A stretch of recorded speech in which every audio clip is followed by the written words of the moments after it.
Lynn Pillay. Thank you very much, Mr Speaker. Mr Speaker, it's a pleasure to stand against a relatively uncontroversial bill in this House, which doesn't happen very often if we look at the last 2 weeks of all the bills we had to sit through with a very slim majority and no real public mandate. The government pushed through many bills that actually formed what a funny majority is when you look at the ACT Party, or when the member looks at the ACT Party. But it's all about, look, they've all woken up now, haven't they, Mr Speaker? They've all woken up. That's it, wake up. But it was very sad. It was very sad, Mr Speaker, that indeed, that we had time in this House where we saw workers' rights that were hard fought, that respected and gave workers dignity and were based on trust, decimated by the national government in the hands with the in a terrible mess ACT Party. Clearly tonight at 9:45 under urgency, this is not one of those occasions. And Mr Speaker, getting back to the bill, as you know I'd like to, Mr Speaker, the limitations bill, I'm one of the Labour members, along with my colleagues, many of who I know will take a call tonight, who are speaking in support of this bill. And we're speaking in support of this bill because it came to the Select Committee and we listened very, very clearly to what the bill was about. Surely not, says the member. I would ask that member to look at how his party voted on the workers' rights legislation. That member lay down and got his tummy scratched and did exactly what he wanted for the National Party on workers' rights in New Zealand. So that's quite enough from that member. My goodness, Clark Kent rides again. It's just everywhere. So, Mr Speaker, I know you would want me to go back. I know you'd want me to go back. And, Mr Speaker, I think you'd appreciate other members of the House not creating a diversion for what this bill's about. Never mind the new specs, I look cool, never mind going back to the past. It's about the limitations bill. We are here tonight to debate the limitations. I'll need to take many calls on that one, won't I, Mr Speaker? But we're here to talk about the limitations bill. And I think, Mr Speaker, if we go back to the limitation, which I would urge the House to do that, because there's been a little bit of slippage here, and talk about the limitations bill, that if we look back, that the Law Commission, and a very hard-working and respected Law Commission, recommended that we replace the current 1950 regime with a new modern regime. And it's certainly nice to see something modern happening in this Parliament, isn't it? Because we don't see that very often. But this is one of those occasions where we are stepping up and moving forward. And the new regime, yay-ha! And the new regime will encourage claimants to make their claims without undue delay and protect defendants from the unjust pursuit of stale claims. And I think that's really important.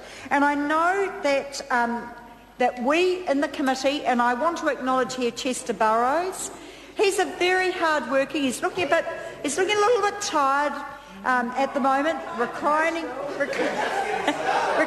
back in his seat, but if he sits forward a bit, we'll all recognise Chester Burrows for the great chair he is, because even though we don't have a meeting of the minds at all times, Chester Burrows is a very good chair of the Justice and Electoral Select Committee. Yes, Maori Party acknowledge that, and it's a very hard-working committee. I think the member, if I just say there'll be an intervention, how many bills have been before that committee? 17, too much. 17, I think it's more than that. It's been a very hard-working committee, whilst from time to time, and as we've all said, many members, including the national members, often grieve that we aren't putting the sentencing council bill back on that committee, because I think that would bring about a bit of passion. Because I think if we look at one of the sad things about that committee is we've seen piecemeal bits of legislation, victims' rights stuff, instead of enacting the very good bill that's still languishing on the order paper. We get bit by the National Party, but at least it's something going in the correct, I won't say right direction, because most of their legislation goes in the right direction, but it's actually the wrong direction, because it's a return to the right. But in terms of this piece of legislation, limited as it is, being the limitations bill, it is actually a sound piece of legislation. And so, Mr. Speaker, I'm really very happy to talk about this bill in the House. And we know, and I'd like to talk about, it's not often I'm happy in the House, Mr. Speaker. I'm actually pretty unhappy most of the time, because there's some dreadful legislation that comes through this House. But on this occasion, the purpose of the bill is to provide clearer, more comprehensive law on general civil limitation defences. It balances fairly the rights of claimants to have access to justice. And if there is anything that the whole of Parliament should hold dear, it is access to justice. And also the rights of defendants not to be disadvantaged by stale claims, but also some clarity around the way claims go. I can see my colleague Carmel Sepuloni, an incredibly talented young woman, nodding in agreement. Here, exactly. She's nodding in agreement because she's sharp.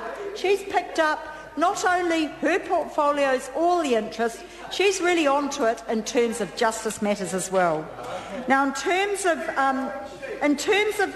I'd like to go to the report from the Select Committee. I will. Please don't distract me. There's so much to say and so little time to say it. Give a guy new glasses and he goes crazy. But what I want to do is talk about this bill. And actually, many people may think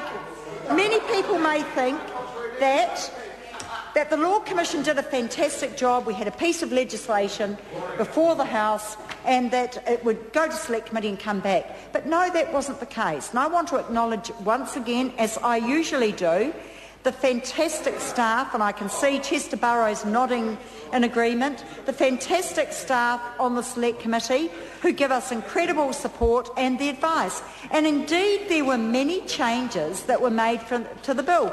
Not controversial, not particularly, but more technical in terms of how this bill would work better in practice. But there was one, and that was in terms of the defence to money claimed after an applicable period. There was a lot of views about whether the 15-year long stop period, which was there in law, should be aligned with the 10-year period in the Building Act. Now, the Law Commission, in three separate, wavered a little, which isn't like the Law Commission, but they did on this occasion, between the two periods. In its final report in 2007, the Commission concluded that a 15-year long stop struck the appropriate balance between justice for claimants and certainty for defendants. And the main explanation given for retaining the shorter 10-year long stop limitation period for defective building claims was the complexity caused by multiple parties and fading memories. And the national members will know about fading memories, won't they? But indeed, that was part of our deliberation. Now, the Labor members believe those issues are similar for many other causes of action and saw no good reason at all for shortening the long stop limitation period for building cases. We believe that it was more appropriate for the same long stop period to apply to all policy areas for which long stop periods apply. So that was one area where there wasn't necessarily a meeting of grounds. Once again, meeting of minds, I should say. Once again, the Labor members kind of led the charge in terms of progression, in terms of listening to the submitters that came along on the day, well, not on the day, on several days. And that was one area that, unfortunately, they didn't win the argument. But in terms of the bill itself, Mr. Speaker, that we do support this bill.